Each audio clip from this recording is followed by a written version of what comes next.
En état de décomposition avancée, un immeuble en plein centre-ville de Limoges. Inhabité semble-t-il depuis des années, son avenir semble figé.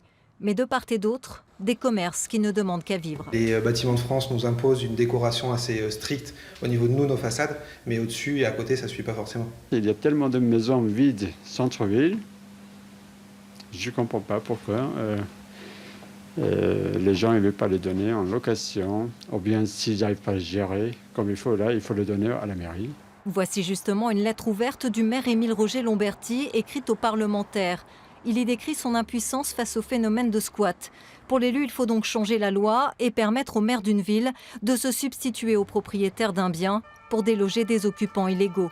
Pourtant, il existe des dispositifs pour aider financièrement les propriétaires à rénover leurs biens. En général, on essaye d'inciter les propriétaires à se tourner vers le dispositif qui existe pour bénéficier des subventions qui leur permettront de réaliser les travaux qu'ils souhaitent avec un montant de subvention qui peut être parfois très intéressant, au-delà de 50% par exemple. Ces derniers mois, plusieurs sinistres ont impacté des bâtiments squattés. Rue de la Boucherie, le 17 février dernier, où l'incendie d'un squat fait un mort.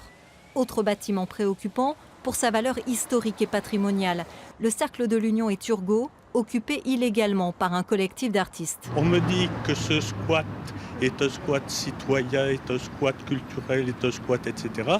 On m'avait dit que rue de la Boucherie, c'était un squat citoyen, c'était un squat culturel, etc. Ça a brûlé.